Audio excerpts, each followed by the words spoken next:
Paz seja convosco. Amém, glória a Deus. Seja de ônibus, seja de carro, seja de Fusca.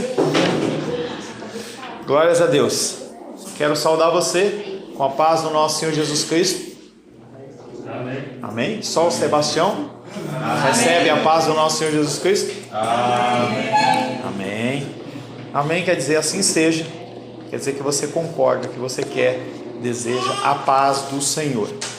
Estamos nesta manhã iniciando um estudo importante, estudo do livro de Gálatas.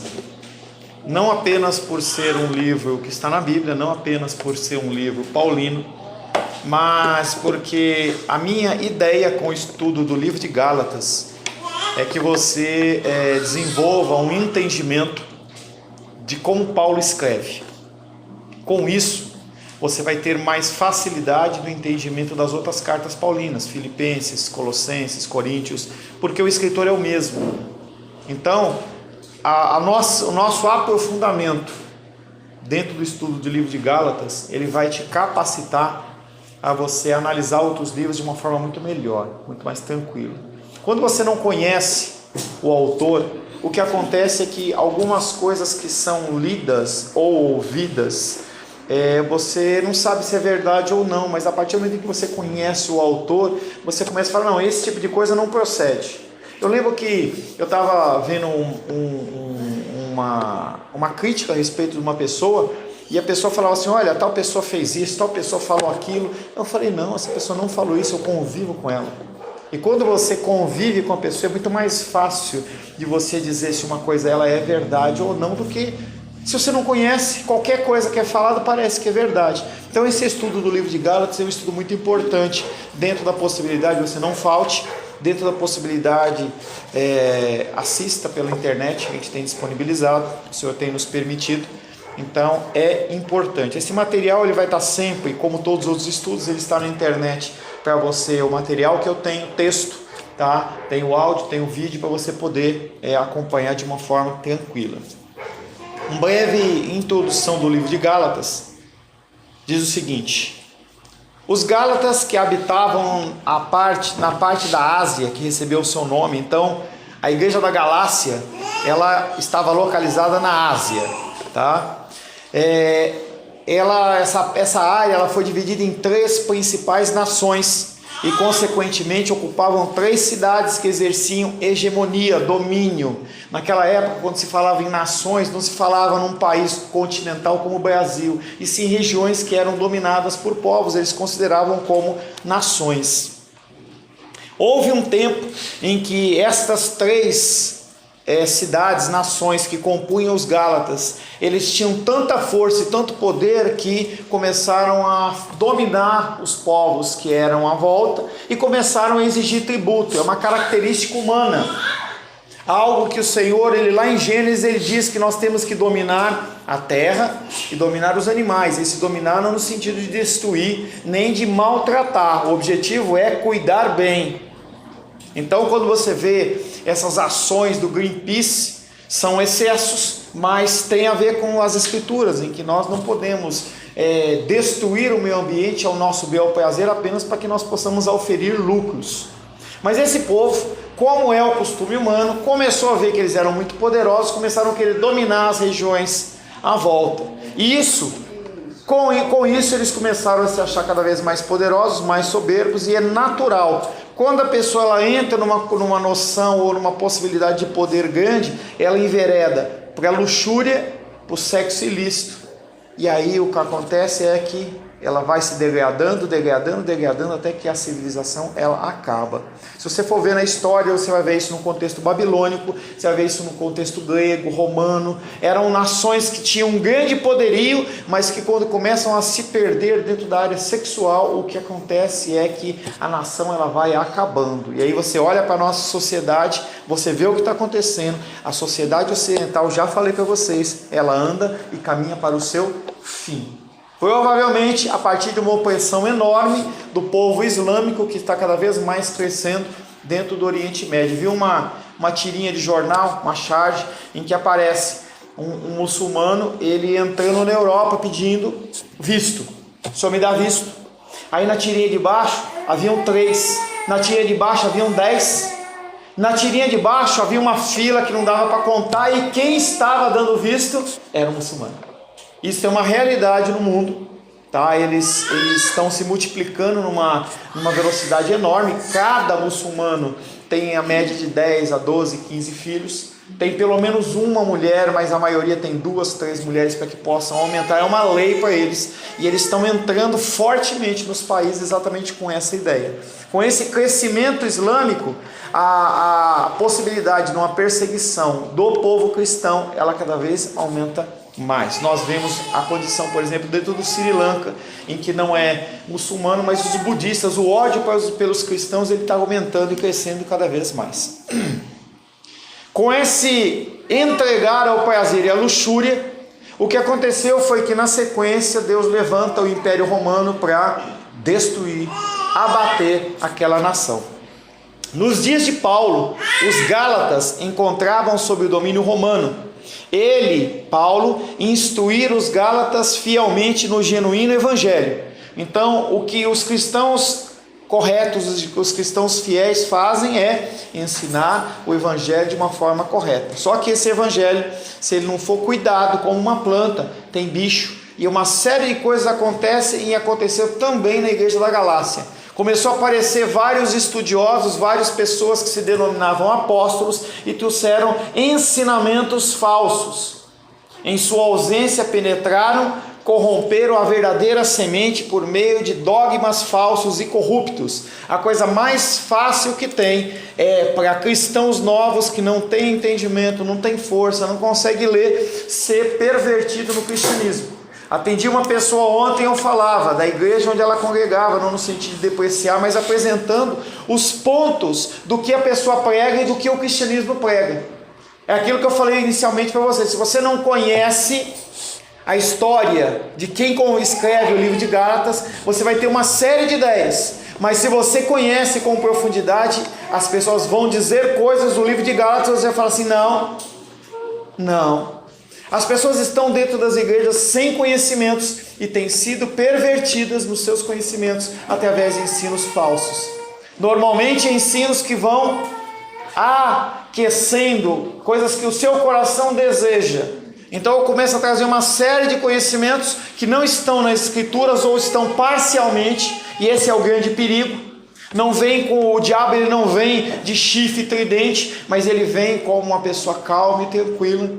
Eu tenho muito mais medo dos pregadores na televisão que pregam de terno e corretinho, com a voz sem gritar, do que aqueles que estão com pano de saco e falam absurdos. Porque aqueles que se apresentam dentro de uma condição normal, nós somos muito mais suscetíveis a aceitá-los. E foi o que aconteceu na igreja da Galácia.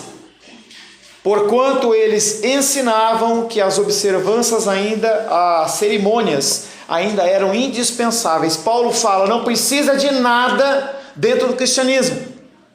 Na igreja de hoje fala assim, não precisa de nada. E a pessoa fala, não, você precisa disso, você precisa daquilo. Nós fizemos o nosso culto de Páscoa, da Páscoa judaica, mas aquilo ali é só um simbolismo. Você não precisa daquilo. E as pessoas, elas começam a criar uma série de coisas. Olha, a igreja tem que ter isso, tem que ter aquilo. Você tem que entrar na igreja e tem que ter um procedimento. Você não pode falar bom dia. Eu lembro de uma vez em que eu fui numa igreja, em que eu cheguei e falei bom dia. O irmão olhou para mim no meio de uma roda de irmãos e falou assim, nós não cumprimentamos com bom dia. Aí eu falei, a paz do Senhor. Ele falou, não, nós falamos aqui graça e paz. São procedimentos humanos. Você só pode vir para a igreja de terno e gravata. Se você vier de qualquer outra forma, você não é cristão. Se a mulher usar o cabelo curto, usar comprido, se você usar tatuagem, se você usar piercing, se você usar esmalte na unha, se você não usar, se o homem usar bermuda, não usar, se vier de chinelo, essas coisas não são necessárias para você ser um cristão. Uma coisa é ordem e decência, e outra coisa é princípios para que você seja um cristão. E na igreja da Galácia, eles começaram a inventar coisas para dizer, não adianta você apenas dizer que aceita Cristo. Você tem que se circuncidar, você tem que fazer o sacrifício, você tem que fazer isso. E as pessoas começaram a olhar para aquilo ali, aqueles homens, e eles ficaram assustados e falaram assim: ah, então tá, vamos começar a seguir isso. Isso pode aparecer para você bobeira, trivialidade, mas Paulo luta por essa tese como por um antigo fundamento da fé cristã. Pessoas que acreditam no culto do sábado, adventistas. Há problema em você adorar ao Senhor no culto do sábado? Não. Frase lá, ninguém é salvo pelo sábado, mas se você é salvo, você tem que ter o sábado. Então, você tem que tomar cuidado com esses vínculos, com esse tipo de coisa. Na verdade, pois nem mais a leve nocividade deve extinguir o resplendor do Evangelho. Armar-se lá das consciências e remover a distinção entre o antigo e o novos pactos era a ação, o desejo, a vontade do apóstolo Paulo. Quem que vai dar aula hoje, Felipe? Ela está aí? Ah, pode ser. Eu olhei por cima. Apóstolo Paulo percebeu que tais erros estavam também relacionados com uma opinião ímpia, destrutiva sobre o merecimento da justiça. Qual o problema de se estabelecer normas e regulamentos dentro do cristianismo para a salvação? Não é apenas pela graça. Esse é o problema. Você tira a suficiência da graça de Deus, da benécia do Senhor, e você coloca em princípios humanos. Então não é só a graça de Deus. Você precisa fazer outra coisa. Se você vier com o cabelo de um teu jeito, não. Você tem que ter um cabelo comprido. Tem que jejuar 3 vezes por semana. São coisas que podem até ser boas para o seu cristianismo, mas elas não são essenciais para o cristianismo. Aqueles que são religiosos, eles ensinam que essas coisas elas são essenciais. O apóstolo Paulo detectou isso. Falou: não, você não precisa disso.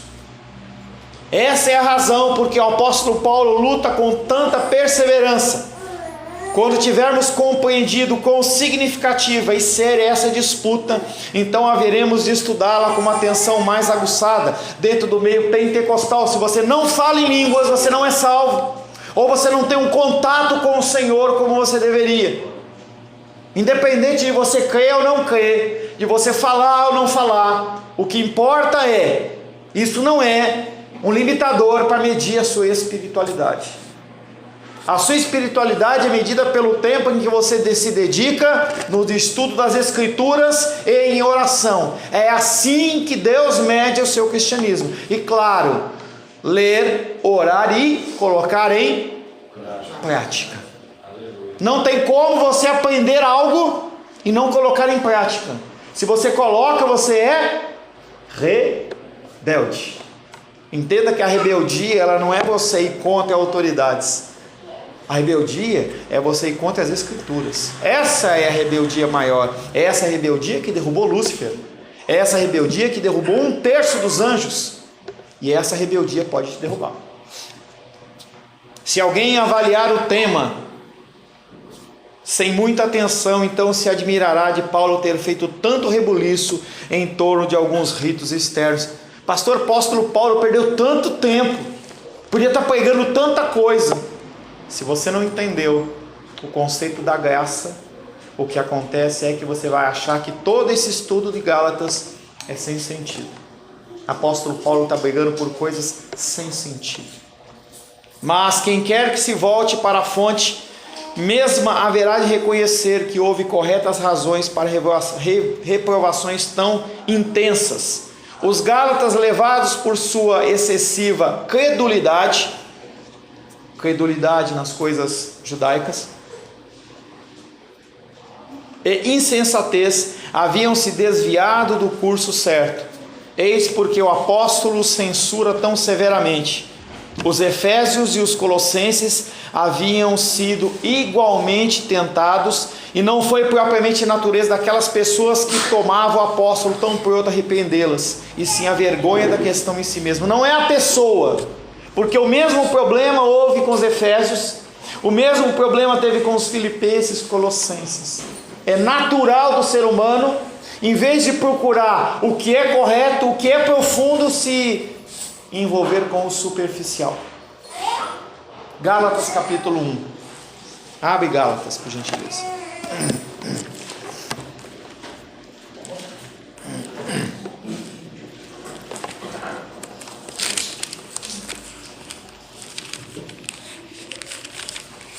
Nós vamos ler do verso 1 ao 5. Eu vou ler. Gálatas capítulo 1. Gálatas 1, do verso 1 ao 5. Amém. Assim diz a palavra de Deus.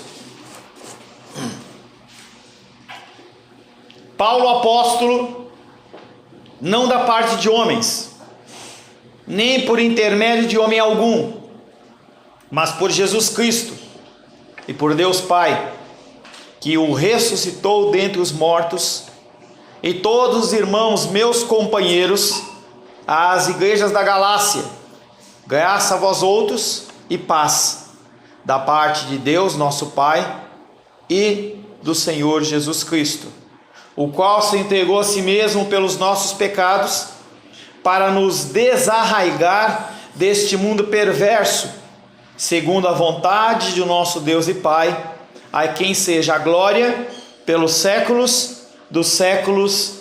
Amém. Amém? Amém. Verso 3 em especial. Graça a vós outros e paz da parte de Deus nosso Pai e do Senhor Jesus Cristo. Por que eu pulei o nosso? Porque o que está entre parênteses não certamente... Mas isso não é parênteses, é colchete.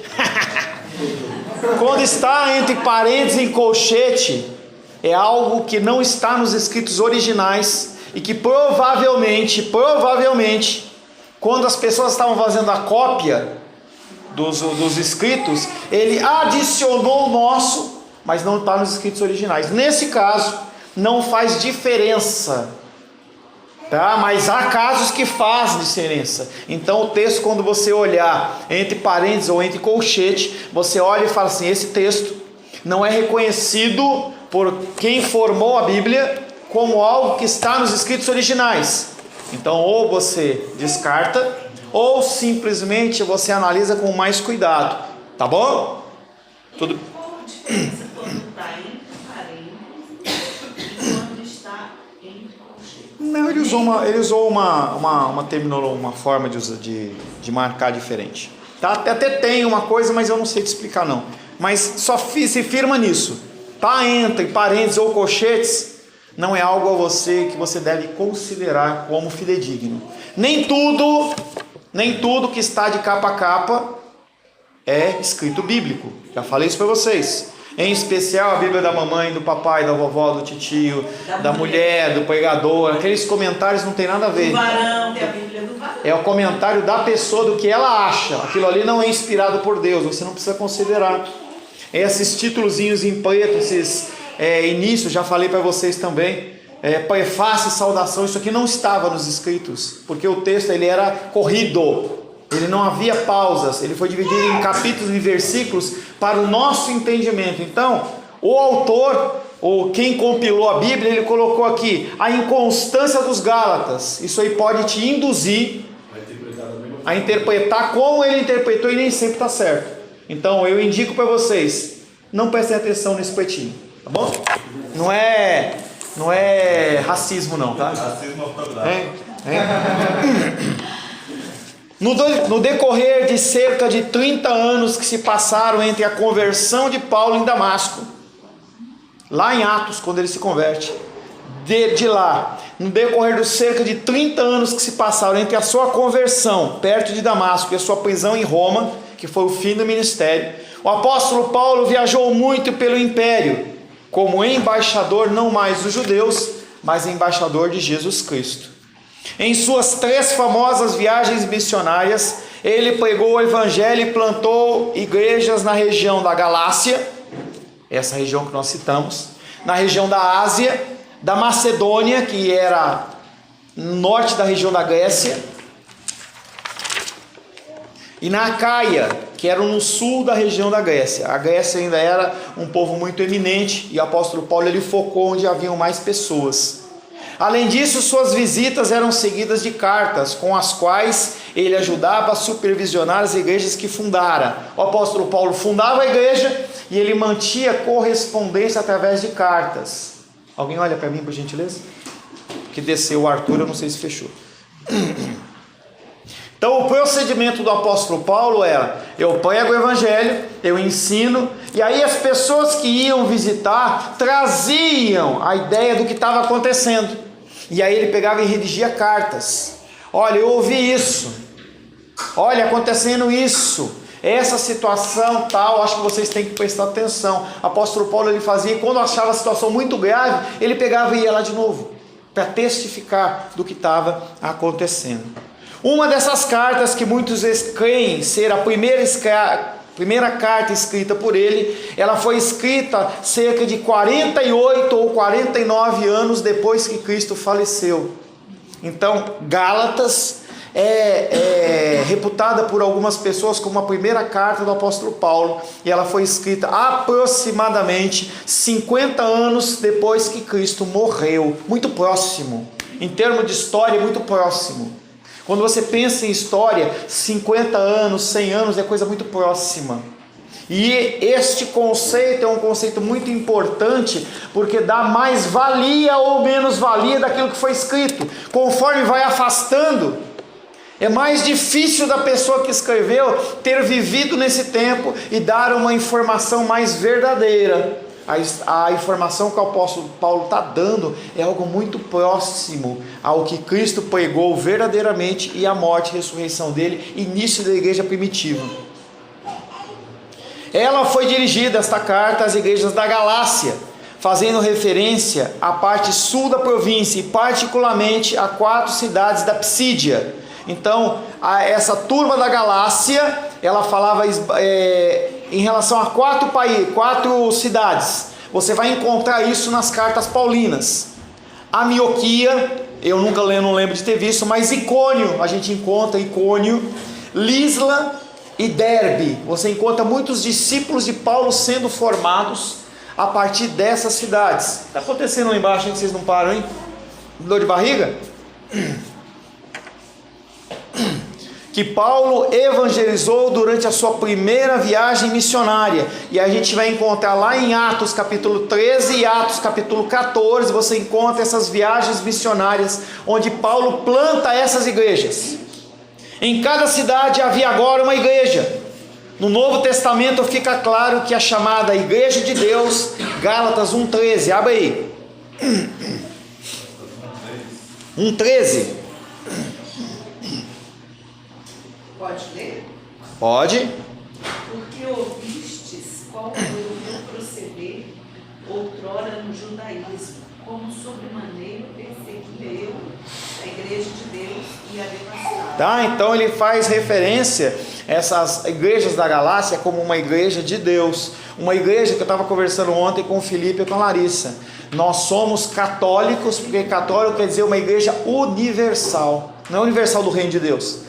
O tema católico quer dizer a igreja de Deus na terra, tá? Então nós somos católicos, nós somos apostólicos, porque nós viemos de uma linhagem apostólica, só não somos romanos. Nós não temos um papa e nós não nos submetemos à autoridade papal que está lá em Roma, mas nós somos católicos, apostólicos, não romanos. Tá? O contexto, o termo evangélico vem de pregação do evangelho. O termo protestante vem da luta na reforma, em que Martinho Lutero ele protesta contra as normas que a igreja católica estava fazendo, como o apóstolo Paulo briga aqui. Então ele escreve as teses dele. Então eles são conhecidos como protestantes, porque eles não aceitam o que está sendo pregado, eles são protestantes, tá? Essas igrejas eram agrupadas por motivos geográficos na sua grande maioria. Não tinha lógica as pessoas elas se deslocarem 10, 20, 30 quilômetros para congregar. É algo que na nossa igreja, em algum momento Deus ele vai fazer alguma coisa. Nós temos pessoas como o Alice e a Ingrid que rodam 50 quilômetros para vir para cá. Não é normal, não é correto. O ideal é que a gente consiga abrir uma igreja ou localizar uma igreja lá para que eles possam congregar, ser abençoados num lugar como esse. Se quiser vir aqui, não tem problema, mas tem que haver opção. Então a gente vê as pessoas tendo que se deslocar de muito longe. Então, por motivos geográficos, eles abriam uma nova igreja. Por favor, esses meninos que estão vindo dessa distância, ó meninos, escutem isso, vocês não podem nem imaginar o quanto vocês estão sendo beneficiados. Glória a Deus. Porque muitas vezes, eu estou nessa casa aqui, dentro de igreja, eu não estou falando mal das minhas igrejas, não. Ali eu fui ensinada, aprendi muita coisa. Mas um dia entrou um pastor lá nessa igreja e levou uma pregação. Eu falei, cara, isso aqui eu nunca vi. Eu nunca tinha visto dentro da igreja. E vi aquilo me alertou, me chamou a atenção. E eu procurei isso para mim, porque é um outro lado, que é um Deus, deixa eu dizer para vocês qual é o outro lado, é um Deus que não é só amor não, é justiça. É um Deus que é soberano, que fala tudo, e que se Ele disser vai ser assim, vai ser mesmo. E isso eu não estava aprendendo. Eu estava aprendendo que Deus é amor, paixão na cabeça de todo mundo. Aí eu fiquei muito atento para esse assunto, e por isso que esses meninos que estão vindo para cá de longe estão sendo beneficiados. Porque eu acho que eles estão aprendendo a coisa do jeito certo. Glória a Deus. Ele deixou de ensinar tudo que eu aprendi na minha igreja, não. Mas me ensinou mais uma coisa. E é isso que vocês estão sendo beneficiados. Glória a Deus. Essas igrejas eram agrupadas por motivos geográficos. Já no primeiro parágrafo da sua carta aos Gálatas, Paulo menciona 2 temas aos quais ele irá retornar constantemente. O que o apóstolo Paulo trata na carta de Gálatas? Ele fala sobre o apostolado dele, a autoridade apostólica dele, e você vai ver a importância disso. E fala sobre a pregação do evangelho verdadeiro. O tema da carta de Gálatas é esse. Você pode procurar qualquer outra coisa, são coisas adjacentes. Se você estiver ouvindo uma pregação de Gálatas e não se focar nesses 2 temas, alguma coisa está errada. Alguma coisa está errada. Já no primeiro parágrafo da sua carta aos Gálatas, Paulo menciona 2 temas aos quais ele irá retornar constantemente: seu apostolado e o seu evangelho. No mundo antigo, todas as cartas começavam com o nome do autor, seguido o nome do destinatário e uma saudação ou mensagem. Isso para a nova geração, mas para o povo das antigas, da carta, a gente sabe que sempre começava, tinha toda uma forma. Aquela forma é a forma que a gente encontra dentro da palavra de Deus. Algo que para as pessoas de hoje, elas não estão acostumadas com isso. Simplesmente já tem lá um cabeçalho eletrônico que você coloca o nome, e-mail e tal, não tem saudação, não tem nada. Você já entra direto no texto. Nessa epístola aos Gálatas, no entanto, o que nós percebemos é que Paulo se estende mais do que era o normal naquele tempo e mais do que costumava fazer nas suas outras cartas, tanto na apresentação das suas credenciais como autor, quanto na sua saudação. Se você olhar 1 Coríntios, vamos abrir. Vamos começar por Romanos.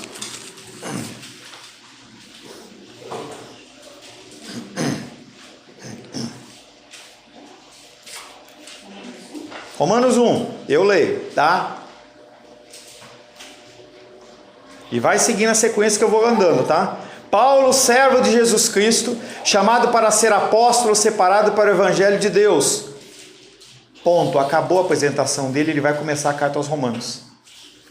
Próxima carta. Coríntios.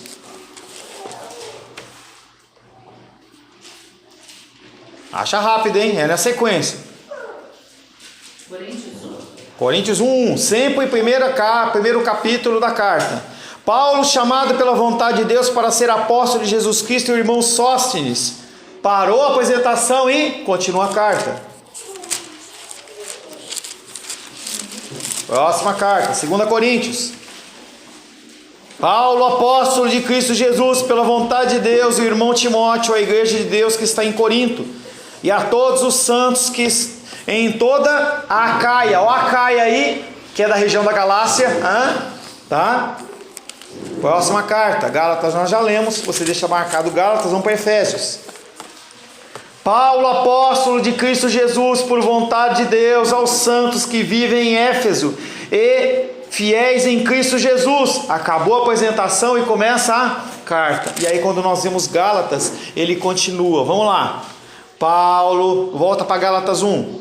Paulo, apóstolo, não da parte de homens, nem por intermédio de homem algum, mas por Jesus Cristo e por Deus Pai, que o ressuscitou dentre os mortos. E todos os irmãos, meus companheiros da igreja da Galácia, graça a vós outros e paz da parte de Deus, nosso Pai, e do Senhor Jesus Cristo, o qual se entregou a si mesmo pelos nossos pecados, para nos desarraigar neste mundo perverso, segundo a vontade de Deus e Pai, a quem seja a glória pelos séculos dos séculos. Amém. Nas outras cartas ele faz a introdução dele em um versículo, em Gálatas ele usa 5. Dentro da escrita de uma carta é muita coisa, e nós vamos estudar por que na região da Galácia ele faz isso e nas outras ele não faz. Ele tinha bons motivos para fazê-lo. Desde sua visita àquelas cidades da Galácia, as igrejas que ele havia estabelecido vinham sendo perturbadas por falsos mestres. Esses homens desencadearam um poderoso ataque contra a autoridade do evangelho de Paulo. Não o evangelho de Paulo, mas o evangelho que Paulo pregava. Qual a forma mais fácil de você quebrar a autoridade de alguma coisa que está sendo falada? É atacar aquele que fala. Tá? É por isso que, se você está falando que está ouvindo um bom evangelho, como a dos reis falou, e se a dos reis ela não der um bom testemunho para as pessoas com quem ela convive, elas vão olhar para a dos reis e falar assim: estava na outra igreja, fazia isso, está dizendo que está ouvindo um novo evangelho e continua fazendo. Ó, você entende a importância do seu testemunho? Você entende que quando você começa a caminhar dentro de um cristianismo verdadeiro, as pessoas elas vão te esmerilhar mais ainda? É isso que você como cristão está fazendo? É assim que você se comporta com isso em relação àquilo outro? Ah, você não está declarando imposto de renda direito? Você fazendo isso, você não está dizendo que é cristão? O troco é isso, aquilo outro? Todas essas coisas elas são olhadas.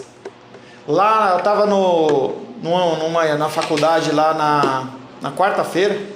E aí o rapaz que faz a faxina, ele decidiu comprar um lanche pra gente. E aí ele foi lá, eu tinha pago ele foi lá com uma nota de R$50 e comprou 2 pão de queijo grande, uma coxinha e uma latinha de Coca-Cola. Ele deu 50. Qual foi o troco do homem? 100. Aí ele chegou pro homem e falou, com a cruz no peito: esse troco tá errado.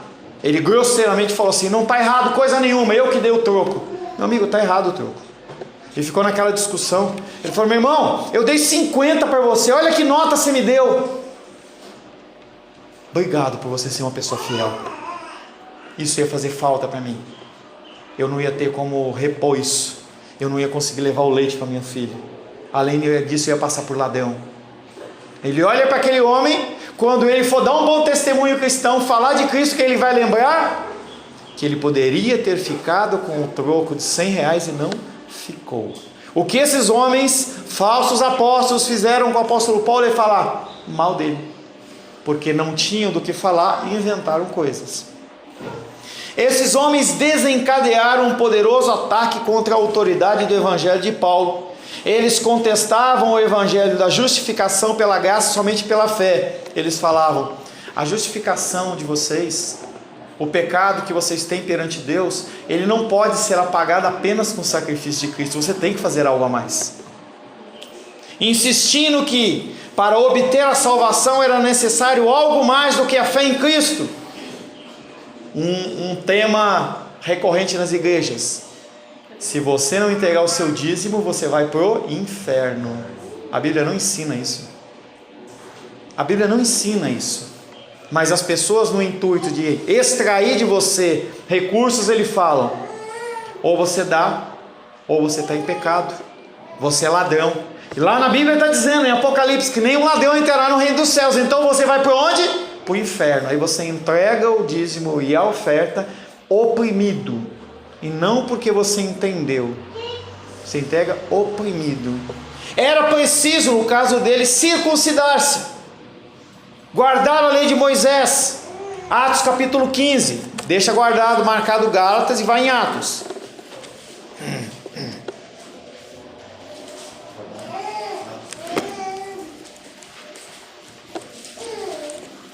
Atos capítulo 15, verso 1 e verso 5. O Alice, gente, leia por gentileza. Alguns indivíduos que desceram da Judéia ensinavam aos irmãos: se não vos circuncidastes, segundo os costumes de Moisés, não podereis ser salvos. Você entende? A introdução não é algo só da Galácia, não é só da igreja dos dias de hoje, XYZ, mas esses homens ouviram o evangelho, aparentemente se converteram, mas voltaram para os irmãos lá e falaram assim: não é só suficiente você crer, não, você tem que continuar o costume de Moisés. Verso 5. Insurgiram-se, entretanto, alguns de seita dos fariseus, que haviam pedido, dizendo: é necessário circuncidá-los e determinar-lhes que observem a lei de Moisés. E aí no verso 1 ele fala de um povo comum, eu e você. No verso 5 fala de autoridades religiosas. Imagina você chegando para um grande pastor de uma grande igreja e falando: você está errado. Aí ele vai olhar para você e medir como?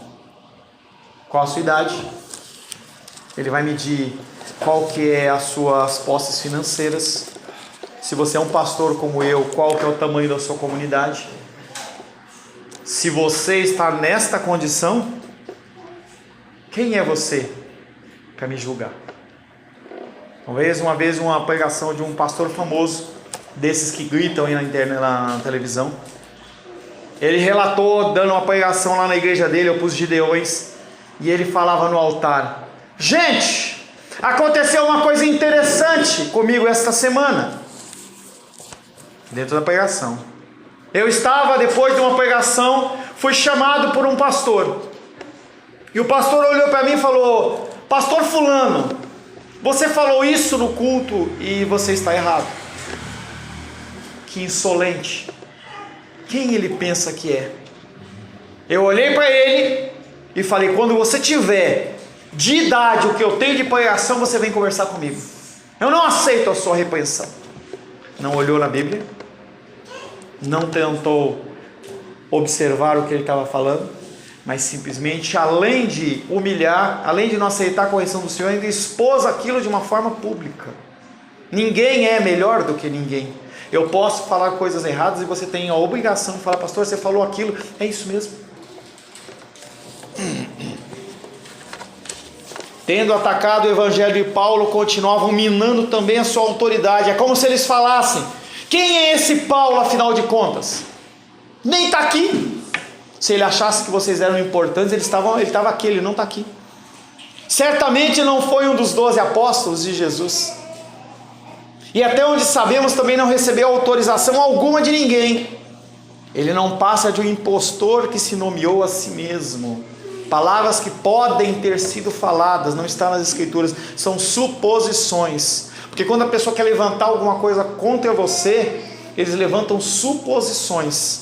Como não tem quem te defenda, como não tem como provar, aquilo passa a ser uma verdade. Tem um ditado que diz que aquele que apresenta primeiro o seu pleito, justo lhe parece. Se você numa situação, você não apresentar o que você pensa, o que você acha, e alguma outra pessoa falar antes de você, o que vai acontecer é que você vai ter ser tido como mentiroso, porque o outro falou primeiro. Paulo percebe claramente os perigos deste duplo ataque, e por isso lança bem no começo da epístola uma declaração de sua autoridade apostólica e do seu evangelho da graça. Apóstolo Paulo não está falando, eu sou apóstolo, tem que me reconhecer como apóstolo porque eu sou bom. Não é isso. Ele está defendendo a autoridade apostólica dele para que as falas dele sejam consideradas também como verdadeiras. Você não tem nenhuma honra a ser defendida. Você, eu, falou mal de você, deixa falar. O importa é você estar andando dentro dos caminhos do Senhor, você ser aceito pelo Senhor. Isso é o que importa. Mas as pessoas elas vão falar mal. Agora, a partir do momento em que falarem mal de você e aquilo afetar o teu testemunho cristão, aí não. Eu posso morrer, mas o testemunho que eu dou de Cristo, não. É o que o apóstolo Paulo está fazendo. Se você lê esta carta de Gálatas sem esse cuidado, vai parecer que o apóstolo Paulo está dodóizinho. Eu sou apóstolo, ninguém me chama de apóstolo. Isso é uma coisa comum dentro do cristianismo. Tem lugares que eu vou, que a pessoa fala, pastor Paulo. Tem outros que falam, irmão. Estava dando uma aula de pós-graduação lá em aconselhamento bíblico. E uma das mulheres lá, ela era da congregação cristã. E lá não tem pastor. Tem ancião, é isso? Ancião. Então ela não me tratava por pastor. Ela me tratava por irmão. Irmã, você está me diminuindo? E hoje as pessoas elas têm usado esses títulos com o objetivo de mostrar: eu sou mais poderoso, olha, eu sou bispo, eu sou apóstolo, eu sou isso, eu sou aquilo. O que Paulo faz aqui é defender o testemunho dele. Gente, eu sou apóstolo, e aí toda a introdução dele, Paulo apóstolo não da parte de homens, mas da parte de Deus. Nós vamos trabalhar na semana que vem isso aí, que ele é profundo isso que ele fala, as coisas que ele fala. Paulo percebe claramente os perigos desse duplo ataque, por isso lança bem no começo da epístola uma declaração da sua autoridade apostólica e do seu evangelho da graça. Mais adiante, ele irá desenvolver esses temas. Observe, porém, como ele começa: Paulo apóstolo, eu não sou impostor, eu sou apóstolo. Graça a vós. Esses dois termos, apóstolo e graça, eram palavras muito significativas nessa situação. E se nós não entendermos corretamente, captaremos os dois assuntos, não captaremos os dois assuntos principais da epístola de Gálatas. Essa introdução ela é extremamente importante para você entender. Um outro subsídio para você. Por que era tão fácil desfazer ou desfalar do que as pessoas diziam? Era muito recente a morte de Cristo. Muito recente. E o cristianismo, ele deu aquele boom em Atos 1:8, quando Pedro começa a pregar que ter descido do Espírito Santo sobre aqueles homens, 3.000 pessoas se convertem. Numa cidade que não era grande, mas aos nossos moldes de Rio de Janeiro, São Paulo, Belo Horizonte, não era nada. É um bairro. Mas 3.000 pessoas se converteram era muita coisa. E não foi uma vez só. Então as pessoas elas queriam se fazer conhecidas. Então eu tinha um pensamento e eu falava, vou escrever isso. Mas se eu colocar o meu nome de Felipe não, porque era bíblico, Sebastião, quem vai querer ler o que eu escrevi? Ninguém. O que eu fazia? Assinava apóstolo Paulo, apóstolo Pedro, apóstolo Tiago. Se você começar a estudar, você vai ver que tem Evangelho de Maria Madalena, Apocalipse de Pedro, todos textos que são chamados de apócrifos, porque eles não são reconhecidos como textos inspirados pelo Senhor. Eram pessoas que escreviam seus pensamentos, muitas vezes espirituais, mas que não tinham respaldo nenhum nas Escrituras, tanto que não estão aqui. E aí as pessoas, quando pegavam novos escritos, eles falavam, ele é igual.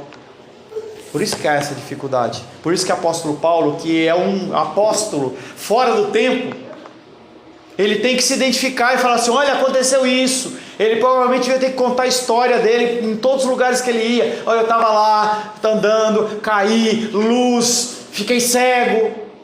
Essa história era necessária para que as pessoas assim, bom, então tá bom. Porque a dúvida deles era, é de Deus?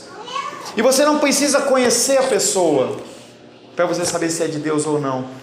Analisa, está no Antigo Testamento o que ele fala? Está no Novo Testamento? Está nas cartas paulinas? Está nas outras epístolas? Se não está, gente, duvide. Não, mas eu tive uma nova revelação de Deus. Está aqui? Aonde está isso aqui? Não, a partir de hoje todas as mulheres têm que usar branco. Aonde está aqui? Não, a partir de hoje todos os homens eles têm que usar terno. Aonde está aqui? A partir de hoje você tem que dar não o dízimo, mas o trízimo. Tem os caras inventando aí, né? Trízimo. Você dá 30% porque Deus vai te abençoar. Onde está isso aqui? Aonde está dizendo que eu vou para o inferno se eu não entregar o meu recurso, não fizer tal coisa? Onde está? A nossa regra... Sumo sacerdote agora. Sumo sacerdote. Tem todo tipo de coisa. Porque são títulos que as pessoas inventam para que você olhe e fale assim, nossa, como ele é importante. Tem um monte de bispo. E bispo é bíblico. Bispo quer dizer, não é que ele é melhor, e sim que ele é um pastor de pastores. Só isso. Ele é um pastor de pecadores maiores. Só isso. Então, se a nossa igreja ela abrir uma em Riacho Fundo, uma em Santa Maria, uma em tal lugar, e os pastores decidirem que o Felipe vai ser a pessoa que vai cuidar deles, profético, hein? Quem que vai acontecer? A gente pode colocar o nome dele de bispo, não porque ele é melhor, mais espiritual, mas não, é porque ele está cuidando dos pastores, só isso. Então são terminologias que estão na Bíblia, que são usadas de uma maneira, no sentido de dar um status. Eu sou o melhor, eu sou um bispo. É a bispa. Cardeal tinha. Oi? Cardeal. Cardeal é algo que aparece dentro do contexto católico apostólico romano. É uma autoridade. Nós temos o bispo, e é bispo. Mas eles colocam uma figura do cardeal, isso é humano. Eu digo, não tem na Bíblia. Não tem na Bíblia, você não encontra isso. O pensamento católico romano, é que eles são, por apóstolo Pedro ser o fundador da igreja, ou ser aquele que Jesus Cristo fala, apacenta as minhas ovelhas, então ele é o primeiro papa. E aí todo mundo que vem na linhagem dele é da linhagem apostólica. Então a igreja deles, eles entendem que tem essa autoridade maior. E aí eles criam toda uma divisão administrativa que não tem problema, tá? Não tem problema. Então se a gente levantar aqui um líder disso, líder daquilo, não está na Bíblia. Líder do louvor, líder não sei o que, quem cuida, não tem problema. É administrativo, mas não é espiritual. Não tem mais autoridade nem mais poder. A pessoa pode coordenar um departamento, mas ela não é mais espiritual. Uma pessoa que é líder dos jovens, ela não é melhor do que os jovens. Ela é simplesmente alguém que é colocada como alguém para coordenar, como o meu caso. Eu sou colocado aqui nessa igreja para coordenar a igreja, mas eu não sou melhor do que você. Pode ser que você vá para o céu e eu vá para o inferno. Está amarrado, melhor que você vá. Não. Entendeu? Amém, queridos? Senhor, em nome de Jesus, nós agradecemos a Ti pela introdução que nós tivemos do livro de Gálatas. Queremos pedir que o Senhor nos abençoe nesse estudo para que nós possamos aprender e compreender o que e como e de que forma o apóstolo Paulo ele trazia os ensinamentos. Queremos que o Teu Espírito nos ensine, nos convença e nos corrija naquilo que nós precisamos ser mudados e transformados. Entregamos a nossa vida nas Tuas mãos, Pai, em nome de Jesus. Amém. Glórias a Deus.